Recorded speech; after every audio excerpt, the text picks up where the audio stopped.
اب مجتہد نائب امام خوشبو کا استعمال کرنا مستحب ہے اسلام میں. روایت میں ملتا ہے رسول اللہ کا سب سے زیادہ خرچہ خوشبو کا ہوتا تھا. ہم دوسری چیزوں پہ کتنے پیسے خرچ کر دیتے ہیں. کبھی ہم نے سوچا کہ خوشبو پرفیوم بھی آپ استعمال کر سکتے ہیں. آیت اللہ سستانی کے نزدیک پرفیوم پاک ہے, آپ پرفیوم لگا کے نماز بھی پڑھ سکتے ہیں. تو لہذا روایت میں ملتا ہے اگر آپ خوشبو لگا کے 2 رکعت نماز پڑھیں تو وہ 70 رکعت نماز جو آپ نے بغیر خوشبو کے پڑھی ہے اس سے افضل ہے وہ 2 رکعت نماز جو خوشبو سے پڑھی ہے. تو رسول اللہ کا زیادہ خرچہ. آج بھی اگر آپ عرب کنٹریز میں جائیں تو مساجد میں عطر دان رکھے ہیں, لیکن پاکستان کا ماحول کچھ اور ہے. خوشبو رکھیں گے تو اسی دن غائب ہو جائے. ایک صلوات پڑھ دیں ماٹما بیٹھے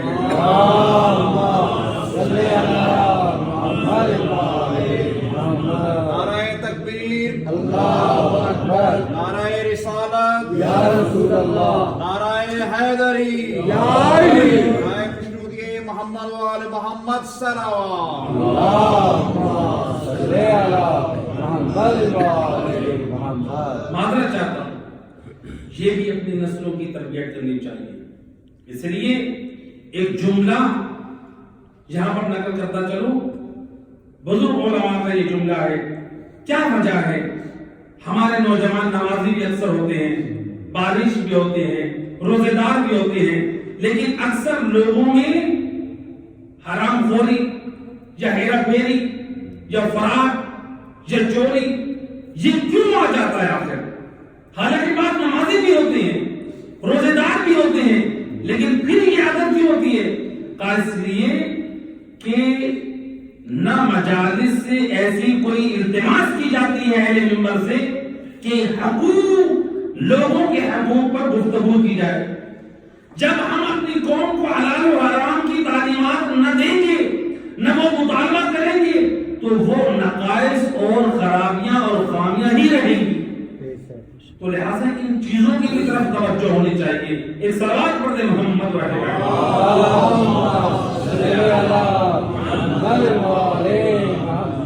تو مولا علی حمدانی نے وہ خوشبو سونگھی تو کہا اے بندے خدا, خود بھی وہ خوشبو استعمال کرتے ہیں کہ میں نائب امام, میرے پاس آنے والے لوگ خوشبو لگاتے آتے ہیں, آج تک ایسی خوشبو نہ میں نے استعمال کی نہ کوئی اور منہ میں لگا کے آیا جو خوشبو یہ لگا کے آیا دل کو سکون دینے والی, دماغ کو سکون دینے والی.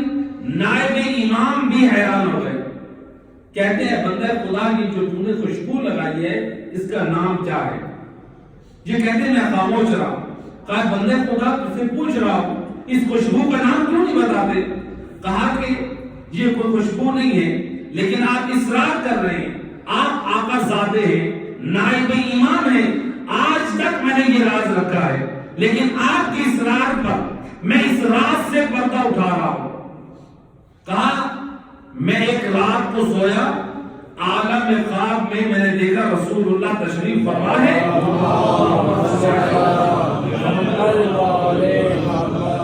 12 یا 14 آدمی رسول اللہ کی بس میں, جن میں میں بھی موجود ہوں. رسول اللہ فرماتے ہیں تم میں سے کون ہے جو مجھ پہ کثرت سے صلوات بھیجنے والا ہے؟ میرے دل میں یہ آواز آئی, میں کہوں یا رسول اللہ میں ہوں آپ کی ذات پہ کثرت سے صلوات بھیجنے والا. لیکن میں نے سوچا یہ جو افراد بیٹھے ہیں ہو سکتا ہے کوئی ان میں سے بھی کوئی رسول پر صلوات بھیجنے والا ہو. حیا آڑے آئی, میں نے رسول کو جواب نہ دیا. رسول اللہ نے دوسری مرتبہ پوچھا تم میں سے کون ہے کثرت سے میری ذات پہ صلوات بھیجنے والا؟ پھر میرے دل سے آواز آئی میں کہوں, لیکن رسول اللہ نے جب تیسری مرتبہ کہا پھر بھی مجھے حیا آڑے آئی. جب کسی نے جواب نہ دیا میں نے بھی جواب نہ دیا. رسول اللہ اپنے مقام سے کھڑے ہوئے اور رسول اللہ میری طرف بڑھے. رسول اللہ بڑھ کر رسول اللہ نے کیا کیا؟ رسول نے اپنے مقدس ہونٹوں سے مجھ گنہگار کے ہونٹوں کا بوسہ لے لیا. آج دنیا ترس رہی ہے کہ ہم قبر کی جالی کا بوسہ لیں، لیکن دیکھیے رسول اللہ اس مرد مومن کے ہونٹوں کا بوسہ لے رہے ہیں، اور رسول فقط بوسہ نہیں لے رہے، بوسہ لے کے فرماتے ہیں بندے خدا تو ہے میری ذات پہ کثرت سے صلوات بھیجنے والا، صلوات پڑھ دے محمد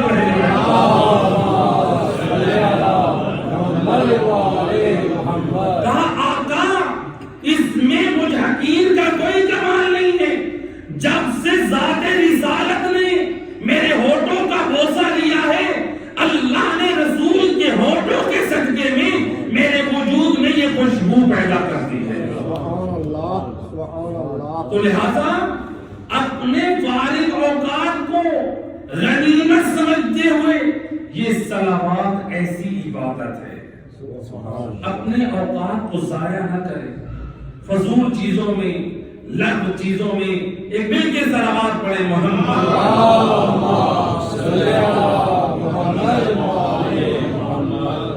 تو جناب فاطمہ الزہرا وہ ہستی کہ جن کا ذکر بھی عبادت، جن کی فکر بھی عبادت، تو ذرا غور کریں کہ ہم ان مجالس سے جب آئیں تو کچھ لے کر جائیں، ہدایت کے پیغام لے کر جائیں، اصلاحی پیغامات لے کر جائیں، فقط یہ نہ ہو کہ ہم یہیں استفادہ کر لیں، بلکہ ہر فرد کی یہ ساری ذمہ داری ہوتی ہے تعلیمات اہل بیت کو جہاں سنا ہے ان پاک ہستوں کی تعلیمات کو آنے والی نسلوں یا دوسرے لوگوں تک منتقل کریں۔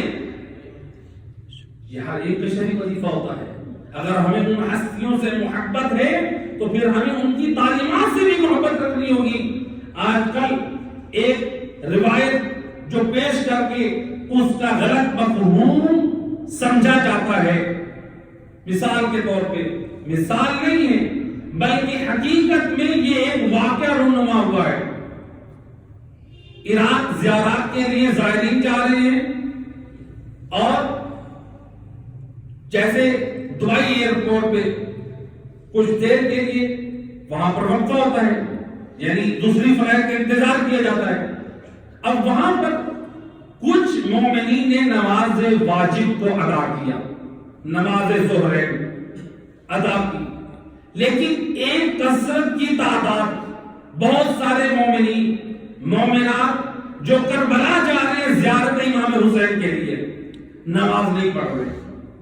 اب جب وہ دبئی سے عراق کی طرف جا رہے ہیں، ایک مومن نے یہ کہا آپ زیارت امام حسین کے لیے جا رہے ہیں اور زیارت امام حسین ہے مستحب اور نماز ہے واجب، تو آپ واجب کو چھوڑ کے جب امام کی خدمت میں جا رہے ہیں کیا آپ سے امام حسین راضی رہیں گے؟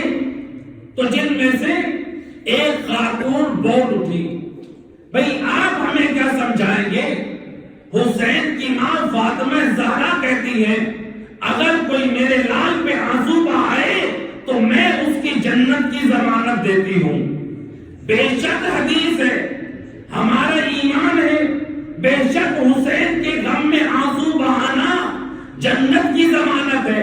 جناب سیدہ نے فرمایا، لیکن کیا جناب سیدہ نے یہ فرمایا کہ تم میرے لال کے غم میں آنسو بہا لو چاہے تم بے پردہ گھومتی پھرتی رہو؟ تم میرے لال کے غم میں آنسو بہا لو چاہے نماز پڑھنے کی ضرورت نہیں ہے؟ میرے لال کے غم میں آنسو بہا لو تمہیں روزہ رکھنے کی ضرورت نہیں ہے؟ میرے لال کے غم میں آنسو بہا لو دین کی مخالفت میں شک کرتے پھرتے رہو، میں تمہاری جنت کی ضمانت دیتی ہوں۔ کیا فاطمہ زہرا نہیں چاہتی تھی؟ اگر یہی علیہ باللہ مقصد ہے بی بی فاطمہ زہرا کے کہنے کا تو پھر ائمہ ہدی کے آنے کا مقصد کیا تھا؟ کوئی ہمیں یہ سمجھا دے، کیا اللہ نے ان کو ہادی بنا کر نہیں بھیجا؟ جب اللہ نے ان کو ہادی بنا کر بھیجا ہے تو پھر کون ان سے ہدایات لے گا؟ تو جب جناب سیدہ نے یہ فرمایا جو میرے لال کے غم میں روئے میں اس کی جنت کی ضمانت دیتی ہوں، بے شک بیوی کا یہ قول ہے، بے شک ایسی روایات رسول ہے، ہم سب کا یہ ایمان ہے حسین کے غم میں رونا گناہوں کا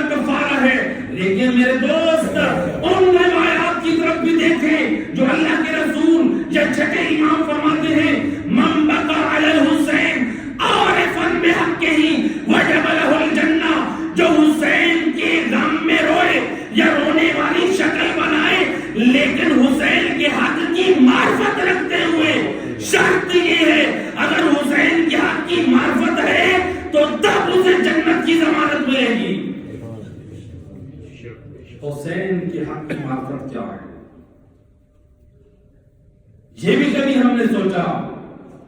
حسین کے حق کی معرفت خود معصوم سے جب پوچھا گیا کہا حق امام حق کی معرفت سے مراد یہ ہے کہ اس کو واجب و طاعت سمجھے اور اس کی پیروی کرے. اگر کوئی امام حق کو واجب و طاعت سمجھ کر پیروی کر لے تو اس نے حق کے معرفت ایمان کو ادا کر دیا. ایک سوال پڑھ دیں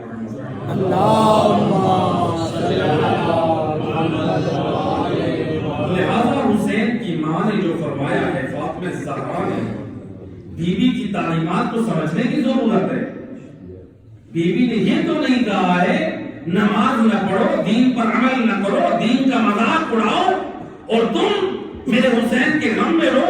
کیا حسین ابن علی نے قربانی ہمارے رونے کے لیے دی تھی یا دین محمد کی بقا کے لیے دی تھی؟ میرے دوست غم حسین میں رونا عبادت ہے. غم حسین میں رونا باعث نجات ہے. غم حسین میں رونا گناہوں کا کفارہ ہے. بدنصیب ہے وہ آنکھ جو نہ روئی حسین کے غم میں یا رونے کی کوشش نہ کرے.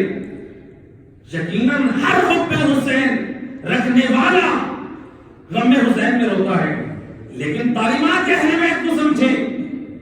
کوئی شیعہ کوئی محب حسین منکر نہیں ہے اس بات کا. لیکن فاطمہ زہرا نے جو فرمایا کیا حدیث کا مفہوم یہی تھا؟ کیا حدیث کا معنی یہی تھا کہ فاطمہ زہرا یہی چاہتی تھی نماز پڑھنے کی ضرورت نہیں ہے؟ فاطمہ زہرا تو وہ ہے جو بابا کا لاشا بعض مورخین نے جو نقل کیا ہے رسول اللہ کا لاشا 3 دن گھر میں رہا ہے. مسلمان شورا میں تھے اور ادھر علی ابن ابی طالب غسل و کفن میں لیکن 3 دن رسول کا جنازہ پڑا رہا. کیا رسول کی اکلوتی بیٹی فاطمہ زہرا وقت نماز بابا کے لاشے کو چھوڑ کر نماز پڑھتی تھی یا نہ؟ بی بی کی تو کوئی کا نماز قضا نہیں ہوئی. بی بی نے تو جب پہلو شکستہ ہے بی بی نے اس عالم میں بھی مستحب نماز شب کی قضا نہ کی. تو بی بی یہ کیسے دیکھ سکتی ہے ان کا چاہنے والا نمازوں کو چھوڑ دے؟ آزر دیکھ کربلا میں فاطمہ زہرا نے اپنی بیٹیوں کی وہ تربیت کی ہے. تاریخ کہتی ہے کہ زینب و عالیہ نے کربلا کے روز عاشور ایسی تاریخ رقم کی ہے نہ جو پہلے کسی خاتون نے کی تھی نہ قیامت تک کوئی خاتون کر سکے گی. کیا کردار پیش کیا ہے فاطمہ کی بیٹی نے؟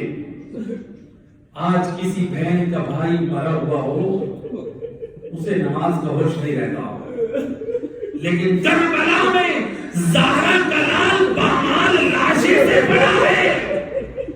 کہیں اکبر کا لاشا ہے تو کہیں قاسم کا لاشا ہے کہیں عباس کا لاشا ہے. میں مسائل کی طرف نہیں جا رہا ہوں. میں ایک آپ کو پیغام دینا چاہتا ہوں اولاد فاطمہ کی زبانی جب کربلا میں ہر طرف لاشیں ہی لاشیں ہیں.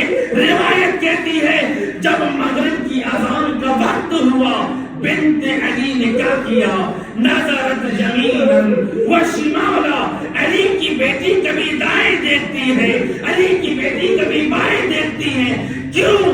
اس لیے دیکھتی ہے شاید کہیں پانی مل جائے میں وضو کر کے نماز مغرب کو ادا کروں. زینب کو معلوم ہے ہر طرف ماں جاؤں کی لاشیں پڑے ہیں ہر طرف شہداء کی لاشیں پڑے ہیں. روایت کہتی ہے جب علی کی بیٹی مایوس ہوئی پانی کہیں نظر نہ آیا. روایت کہتی ہے علی کی بیٹی نے کیا کیا؟ ماں زہرا سے سیکھی ہے یہ تربیت. ہے زینب عالیہ نے روایت کہتی ہے وَتَيَمَّمَتْ عَلَىٰ عَرْضِ كَرْبَلَا.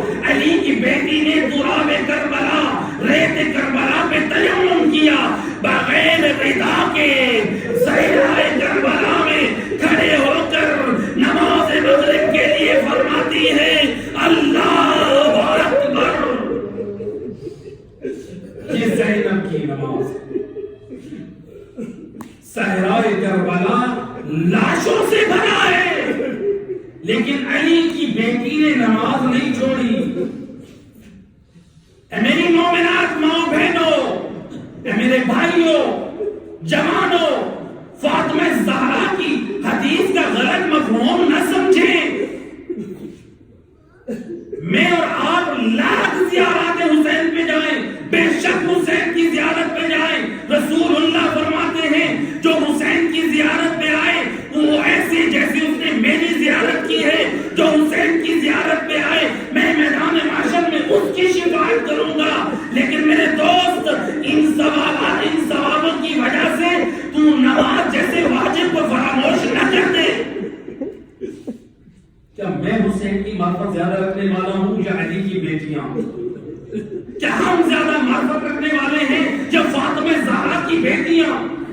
جب حسین کا پامال لاشا میدان کربلا میں ہے تو فاطمہ زہرا کی بیٹیوں نے نماز پڑھ کر بتا دیا، خبردار کبھی بھی نماز کو حسین سے جدا نہ سمجھنا۔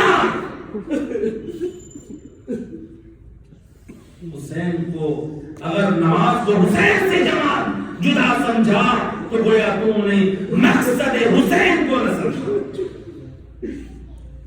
حسین نے کربلا میں جو قربانی دی ہے دین محمد کی بقا کے لیے دی ہے، دین محمد کی احیاء کے لیے دی ہے قربانی۔ یہ تو پھر آپ مجھے معذرت کے ساتھ مجھے کہنے دیجئے، یہ تو پھر عیسائیوں والا نظریہ ہو گیا۔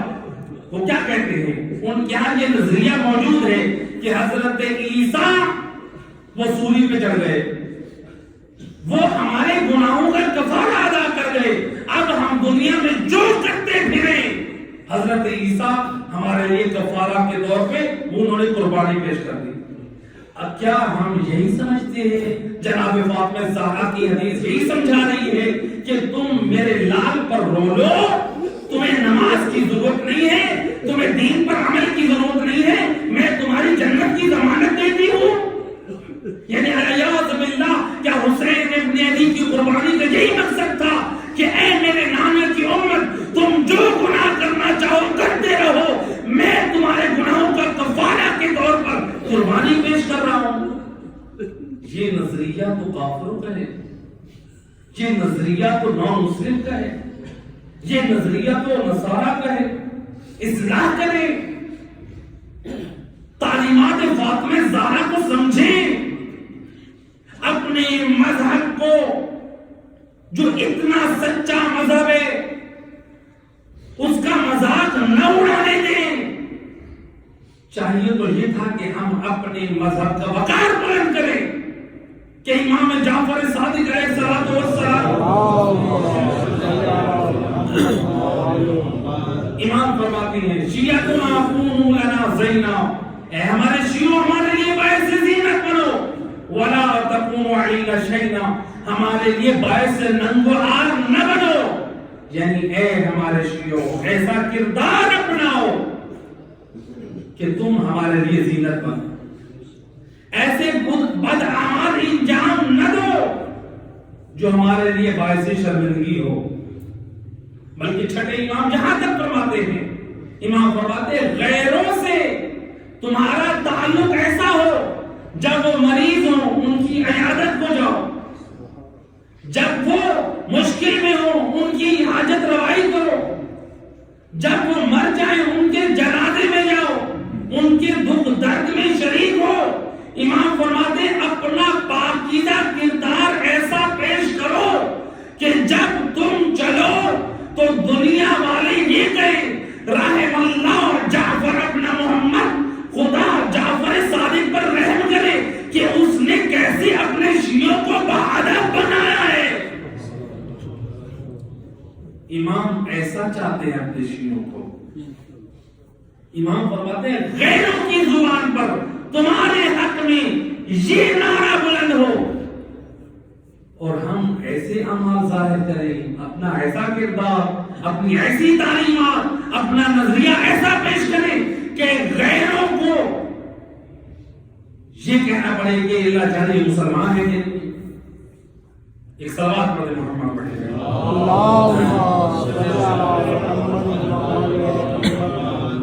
بارہ دیگر آواز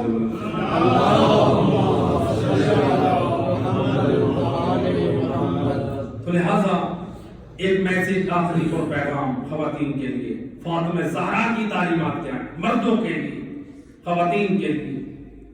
جناب سیدہ یہ روایت مجھے دو اماموں سے منقول ملی ہے، دو ہستیوں سے، ایک امام علی سے اور ایک جناب فاطمہ زہرا سے. سبحان اللہ. جناب سیدہ فرماتی ہے مرد کی غیرت کا اندازہ لگانا ہے تو اس کی عورت کے حجاب سے لگائیں. اللہ اکبر، بہت بڑی بات کی سیدہ. مرد کی غیرت کا اندازہ کہاں سے لگائیں گے؟ اس کی بیوی کے حجاب سے. جس قدر باپردہ ہوگی سمجھ لیں مرد اتنا غیرت مند ہے. اللہ اکبر. اے خواتین، اے میری ماؤں بہنوں، اپنے مردوں کی ناموس اور عزت کا خیال کیجیے. ان کی ناموس اور عزت آپ کے ہاتھ میں ہے اور آپ کا بھی فریضہ ہے. گھر کی خواتین، ماں، بیٹیاں، بہنیں جن کا بس چلتا ہے ان کو ادب سکھائیں، کیسا حجاب کرے. اس لیے کتنا بہترین جملہ کسی نے کہا ہے کہ اگر مرد کی توجہ سیرت کی طرف ہوتی تو خواتین صورت کی بجائے توجہ سیرت کی طرف دیتی. مرد نے توجہ بھی صورت کی طرف کری کہ خوبصورت ہو، مرد نے توجہ ادھر ہی کر لی ہے، چاہے وہ کردار اس کا فاطمہ زہرا سے ملتا ہو یا نہ ملتا ہو. جب مرد نے توجہ صورت کی طرف کر لی ہے، سیرت کی طرف توجہ نہیں ہے، تو پھر خواتین کیسے سیرت کی طرف توجہ کرے گی؟ جب مرد کی ڈیمانڈ بڑھ جائے کہ مجھے باکردار عورت چاہیے، مجھے باحیا عورت چاہیے، مجھے پردے دار خاتون چاہیے، مجھے قرآن کے پڑھنے والی زوجہ چاہیے، جب مرد کی یہ ڈیمانڈ ہوگی تو بتائیں خاتون کیسے باکردار ہے؟ بے پردگی ایسی چیز ہے جو معاشرے میں بے حیائی کو جنم دیتی ہے. ایک واقعہ نقل کیا ہے علماء نے کہ دو دوست تھے، ایک سچا واقعہ. دو دوست تھے، ایک دوست اپنے دوست کے یہاں آنا جانا تھا. اب وہ دوست اپنی وائف کے ساتھ کئی شادی میں جا رہا ہے. بے شک اپنے گھروں میں دوستوں کو لائیں گے، لیکن دوستی کی حد ہونی چاہیے. شریعت نے عورت کو البتہ اجازت دی ہے وہ اپنے حجاب میں فقط اپنا چہرہ اور اپنے ہاتھوں کو اجنبی مرد کے سامنے کھلا رکھ سکتی ہے. یہ عورت کو اجازت ہے. آیت اللہ سیستانی ہو یا موجودہ فقہاء، البتہ مستحب ہے کہ وہ چہرے کو ڈھانپے، لیکن اگر اجنبی مرد کے سامنے اطمینان ہے کہ وہ حرام میں مبتلا نہ ہوگا اور میں حرام میں مبتلا نہ ہوں گی، خاتون اپنے چہرے کو بھی کھلا رکھ سکتی ہے اور اپنے ہاتھوں کو بھی، جیسے ایران میں حجاب ہے، جیسے عراق میں حجاب ہے. لیکن شرط ہے کہ ہاتھوں پر کوئی زینت نہ ہو، نیل پالش نہ ہو، مہندی کا ڈیزائن نہ ہو، یا چہرے پہ میک اپ نہ ہو. اگر چہرے پہ میک اپ ہے، لپسٹک ہے، خاتون کے لیے دیور کے سامنے اپنا چہرہ ظاہر کرنا حرام ہے. خاتون کے لیے اپنے کزنوں کے سامنے اپنا چہرہ ظاہر کرنا حرام ہے. اور سوکس آج کتنی خواتین پہنتی ہیں. تمام فقہاء کے نزدیک لیڈیز کے لیے سوکس پہننا واجب ہے.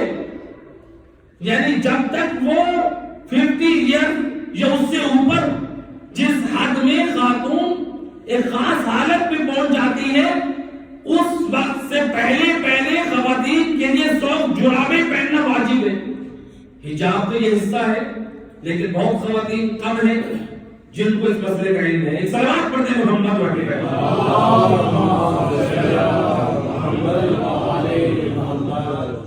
اب وہ دوست شادی میں جا رہے ہیں، بیوی ساتھ ہے، لیکن دوست کے اپنے شوہر کے دوست کے سامنے آ گئے. جب سامنے آئی تو لباس بھی بھڑکیلا اور چہرے پہ میک اپ بھی ہے. نامحرم کے سامنے چہرے والا میک اپ کھولنا ہو یا بھڑکیلے لباس پہننا یہ شرعاً حرام ہے. یہ فقط نہ آیت اللہ سیستانی نے کہا ہے نہ کسی ایک اور فقیر نے کہا ہے، بلکہ آیت اللہ خامنائی ہو، آیت اللہ سیستانی ہو یا ہمارے دیگر فقہا. اب وہ جیسے اس کے سامنے آئی، اب دیکھیں وہ شوہر کا دوست ہے، نگاہ خیانت سے دیکھا. ملتا ہے کہ اسی نوجوان جو اس کا دوست ہے جب اپنے دوست کی زوجہ پر نگاہ خیانت استعمال کی تو اب ارادہ بد بیٹھ گیا. کیا کیا؟ اس خاتون کو حاصل کرنے کے لیے اپنے دوست کا قتل کر دیا. تو کیا ریزن، سبب کیا بنا؟ بے حجابی، حجاب کا صحیح نہ ہونا. یعنی حجاب صحیح نہیں ہے تو معاشرے میں انسان قتل جیسے گناہ میں بھی ملوث ہو جاتا ہے.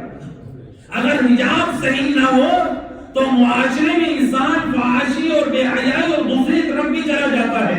اس لیے یہاں پر میں روایت بیان کرتا چلوں، جیسا کہ امام علی ابن ابی طالب علیہ السلام امام فرماتے ہیں جس طرح انسان کی باڈی کے لیے دو سوراخ ہیں، غذا کے لیے ایک سانس لینے کا سوراخ اور ایک غذا کھانے کا سوراخ، امام فرماتے ہیں انسان کی روح کی غذا کے لیے بھی دو سوراخ ہیں. مولا وہ کون سے دو سوراخ ہیں؟ امام فرماتے ہیں ایک ہے آنکھ اور ایک ہے کان. ایک ہے کان، یہ روح کی غذا کا سوراخ ہے. اگر ہم ان کانوں سے غیبتیں سنتے رہیں، ان کانوں سے گانے سنتے رہیں، ان کانوں سے گمراہی اور بے حیائی کی چیزیں سنتے رہیں تو پھر دیکھیں کہ ہمارے دل و دماغ میں کتنا برائی کا اثر ہوگا. اور اگر ہم ان آنکھوں سے اگر فحاشی، بے حیائی اور برائی کو دیکھتے رہیں تو پھر یہ آنکھیں ہمارا کس چیز کا کام کرتی ہیں؟ یہ ہماری آنکھیں ایک ویڈیو کیمرہ ہے. اکثر عام لوگ کہتے ہیں نا کہ مولانا صاحب جب ہم نماز پڑھتے ہیں تو ہماری نماز میں خشوع اور خضوع نہیں رہتا، ہمیں شیطانی وسوسے آتے ہیں. کبھی ہم نے یہ غور کیا کہ آخر وہ وسوسے کیوں آتے ہیں، وہ شیطانی خیالات کیوں آتے ہیں؟ جواب دیا جو امام علی کی اس حدیث سے استفادہ کرتے ہوئے کہا جو دن میں آپ برائیاں مشاہدہ کرتے ہیں، جو ویڈیو بنتی ہے ان آنکھوں کے ذریعے سے، جو تصاویر بنتی ہے آپ کے ذہن میں ان آنکھوں کے ذریعے سے، وہ تمام ویڈیوز، وہ تمام تصاویریں آپ کی میموری میں سیو ہوتی ہیں. جب یہ سیو ہوتی ہیں، جب نماز کی حالت میں وہی تصویریں آپ کے دماغ میں چل رہی ہوتی ہیں، وہی آپ کے دل و دماغ میں وہ ویڈیوز بھی چل رہی ہوتی ہیں، وہی تصویریں بھی چل رہی ہوتی ہیں. تو جب برائی کو دیکھنے میں ہم نے اپنی آنکھوں میں کنٹرول نہیں کیا تو نماز میں ہم وسوسوں پہ بھی کنٹرول نہیں کر سکتے. تو جب ہم برائیوں سے بچنے کے لیے اپنی آنکھوں پہ کنٹرول کر لیں گے تو تب ہمیں نماز میں خشوع بھی حاصل ہوگا، تو نماز میں ہمیں خضوع بھی حاصل ہوگا. ایک صلوات پڑھ دیں محمد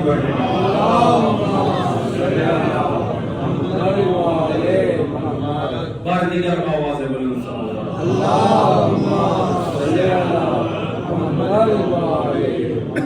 فاطمہ زہرا کی تعلیمات کو سمجھے. کون فاطمہ؟ بس آخری میسج ہے میری ماؤں بہنوں، اپنی شرعی ذمہ داری کو سمجھیں.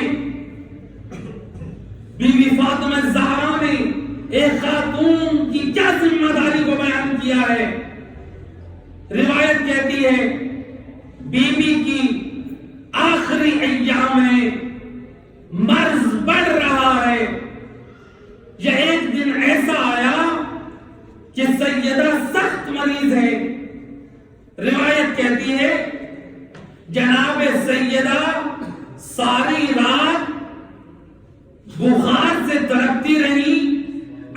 ابن ابی طالب سیدہ کے سراہنے رہے.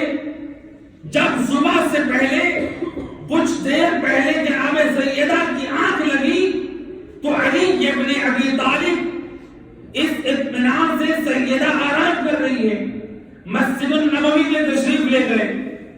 وہاں پر نماز تعقیبات ادا کرنے کے بعد جب میرے مولا گھر میں تشریف لائے، روایت کہتی ہے کیا دیکھا کہ فاطمہ زہرا جو ساری رات بخار سے تڑپ رہی تھی، صبح کو علی ابن ابی طالب نے یہ منظر دیکھا کہ فاطمہ زہرا نے اپنے ہاتھوں سے چکی چلا رہی ہیں اور آٹا بنا رہی ہیں. جبکہ روایت کہتی ہے جناب سیدہ اس سے پہلے جناب اسماء کہتی ہیں فاطمہ زہرا اپنے اس بستر مرض سے جب اٹھی تو بی بی کی کیفیت یہ تھی، کمزوری سے بی بی کبھی دیوار کا سہارا لیتی. جب بی بی حسن و حسین کے لباس دھونے لگی تو بی بی کے ہاتھ کانپ رہے تھے. علی ابن ابی طالب نے جب آ کر دیکھا کہ ساری رات فاطمہ زہرا بخار سے تڑپ رہی تھی اور اب فاطمہ زہرا نے گھر کے تمام کام کر لیے، ایک مرتبہ علی کی زبان پر یہ جملہ آیا، اے فاطمہ زہرا یہ کیا کر رہی ہے؟ اگر آپ کو کچھ ہو جاتا تو پھر میں رسول اللہ کو کیا جواب دیتا؟ اللہ اکبر. تاریخ نے ایک ایسا جملہ نقل کیا ہے فاطمہ زہرا نے جو بیان کیا کائنات کی کوئی خاتون نہ کہے گی. فاطمہ زہرا فرماتی ہے یا ابوالحسن مجھ فاطمہ کی یہ تمنا ہے، میں نے اپنے رب سے یہ دعا کی ہے کہ زہرا کو دو حالتوں میں سے کسی ایک حالت میں موت آئے، یا میں اللہ کی عبادت کر رہی ہوں یا میں اپنی گھرداری اپنے شوہر اور بچوں کے میں حقوق کا خیال کر رہی ہوں. اے میری ماں بہنوں ذرا دیکھیں فاطمہ زہرا نے کیا پیغام دے دی اپنی کنیزوں کو، فاطمہ زہرا نے کیا میسج دے دی اپنے چاہنے والیوں کو کہ خاتون کے لیے بہترین زندگی کامیاب زندگی اسی میں ہے، یا اس کے لمحات عبادات الہی میں ہوں، یا پھر وہ شوہر اور اولاد کی خدمت گزاری میں ہوں. وہ بیوی جو اتنے مسائل جھیلتی رہی، آ گیا وہ وقت، روایت کہتی ہے ایک دن بی بی کا مرض پڑ چکا ہے. ایک دن ایسا بھی آیا جناب سیدہ نے پھر ارادہ کیا. ابھی آپ نے ایک روایت سنی نا، روایت کہتی ہے علی ابن ابی طالب مسجد النبوی کی طرف جب گئے، ادھر سے جناب اسماء کہتی ہیں فاطمہ زہرا نے شہزادوں کا لباس بھی دھویا، کھانا بھی تیار کیا. یا بی بی نے کہا اسماء میں اندر حجرے میں جا رہی ہوں، میں تسبیح خدا کر رہی ہوں، جب تک تسبیح خدا کی آواز آئے سمجھنا محمد کی بیٹی زندہ ہے، جب میری تسبیح کی آواز رک جائے تو سمجھ لینا فاطمہ بابا سے جا ملی ہے. روایت کہتی ہے یا اتنی دیر میں ننھے شہزادے گھر میں آئے، یا جناب اسماء نے دیکھا شہزادے آئے ہیں، کہا شہزادوں رک جاؤ تمہارے لیے کھانا تیار ہے. حسن حسین کہتے ہیں اے اسماء تجھے معلوم نہیں ہے ہم نے کبھی ماں کے بغیر کھانا نہیں کھایا.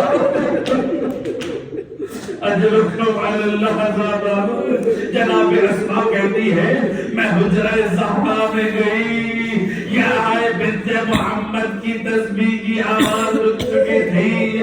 حسن حسین نے دیکھا ماں میں سانسیں نہیں ہے، شہزادے دوڑتے ہوئے مسجد نبوی کی طرف گئے، یا اصحاب رسول نے دیکھا، کہنے لگے شاید شہزادوں کو نانا کی یاد آ رہی ہے اس لیے رو رہے ہیں، لیکن شہزادوں نے بابا سے لپٹ کر کہا بابا ماں زہرا چھوڑ کر نالے کے پاس چلی گئی۔ سنو گے عزادارو، روایت کہتی ہے علی کا یہ سننا تھا، فوقع علی علی وجهه الى الارض۔ ہے علی، ہے اتنا شجاع و بہادر امام سے علی ہے زہرا کی وفات کی خبر برداشت نہ کر سکے، علی زمین کی طرف غش کھا کے گر پڑے۔ اجرکم علی اللہ۔ روایت کہتی ہے جب میرے واقعے میں آئے، حسن حسین کو اپنے ہاتھ بازو پہ اٹھایا ہے، گھر کی طرف لا رہے ہیں۔ روایت کہتی ہے شہزادے گریا کر رہے ہیں، بس وہ وقت آ گیا عزادارو۔ روایت کہتی ہے اے بی بی کی وصیت کے مطابق اے علی رات کو مجھے غسل و کفن دینا، رات کو جنازہ پڑھنا، اے رات کو مجھے دفن کرنا۔ روایت کہتی ہے وہ وقت آیا جب علی ہے زہرا کو غسل دینے لگے، جناب اسماء بھی ساتھ ہے، یا علی نے کہا اے اسماء ذرا اپنے رونے کی آواز دھیمی رکھ، تیرے رونے سے کہیں حسن و حسین کا گریہ بلند نہ ہو۔ زینب و کلثوم، اسماء کہتی ہے یا علی نے مجھے یہ کہا یا میں نے دیکھا ایک مرتبہ علی زہرا کو غسل دیتے دیتے علی نے اپنا سر دیوار پہ رکھ دیا، علی کی چیخیں بلند ہوئی۔ میں نے کہا یا ابوالحسن، ابھی تو آپ مجھے صبر کی تلقین کر رہے تھے، مولا یہ کیا ہو گیا؟ کہا اسماء ارے مجھے فاطمہ کی شکستہ بس لیا، دلا دیا، ارے مجھے آج تک نہ بتایا علی میری بس لیا۔ اجرکم علی اللہ۔ بس غسل و کفن تمام ہوا عزادارو، دنیا کا دستور ہے آخر وقت میں اولاد کو جنازے پہ بلایا جاتا ہے، جنازہ تیار ہے، علی مولا نے آواز دی یا حسن والحسین، یا حسین و کلثوم، حلموا وتزودوا الی امکم۔ اے میرے بچوں، اے میرے شہزادوں، آؤ اے ماں زہرا کا آخری دیدار کر لو۔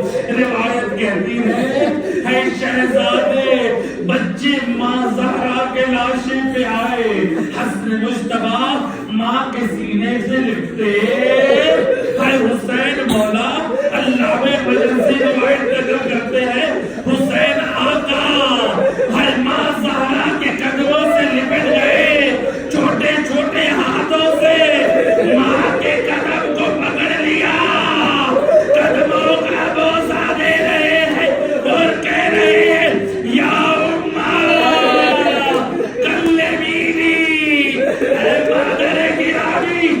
حسین سے بات کیجئے اس سے پہلے کہ تیرے حسین کا جگر پھٹ جائے۔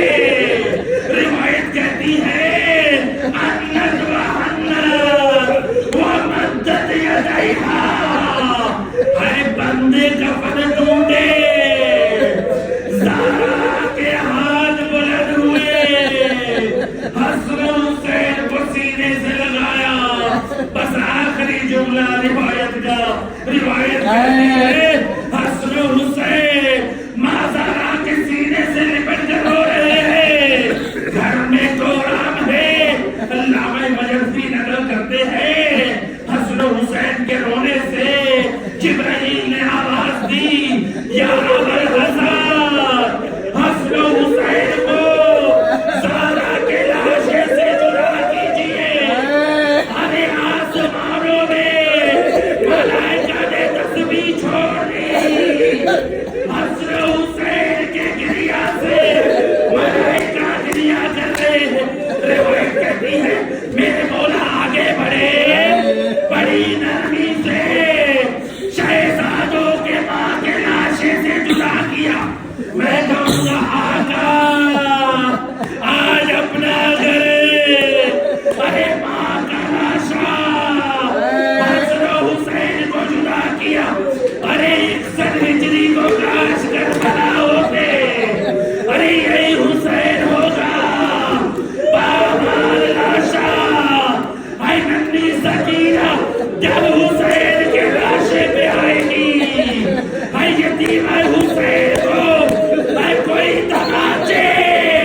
أيام الذين ظلموا أيام ينقلبون پروردگار من کا واسطہ رامیان مجلس نے جو ایام فاطمیہ میں جو سلسلہ قائم کیا اپنی بارگاہ میں قبول و منظور پروردگار محمد و اہل بیت کی خدمت کا واسطہ جو بانیان امام بارگاہ ہیں بانیان مجلس اعضاء ہیں ان سب کی توفیقات خیر میں اضافہ فرما پروردگار محمد و اہل بیت کی خدمت کا واسطہ ان کے حلال رزق میں وسعت و برکت عطا فرما پروردگار محمد و اہل بیت کی خدمت کا واسطہ ان کے مرحومین کی مغفرت فرما پروردگار محمد و اہل بیت کی خدمت کا واسطہ بانیان مجلس کی جو اولاد ان کو نیک اور صالح فرماؤ اے اللہ بانیان مجلس کا سایہ ان کی اولاد پہ قائم فرماؤ پروردگار محمد و اہل بیت کی خدمت کا واسطہ حاضرین مجلس کی تمام نیک تمناؤں کو پورا فرماؤ جو مقروض ہیں ان کے قرض غیب سے ادا فرماؤ جو بے روزگار ہیں میرا اللہ غیب سے رزق کے اسباب معین فرماؤ جو صاحب روزگار ہے میرا اللہ ان کے رزق میں وسعت و برکت عطا فرما میرا اللہ محمد و اہل بیت کی خدمت کا واسطہ شیعہ جان علی کے مال جان عزت و نمود کی خود حفاظت فرما دشمنان اسلام دشمنان قرآن دشمنان اہل بیت کو نیست و نابود فرما ہم سب کے وارث و آقا صاحب العصر والزمان کے ظہور میں تاجید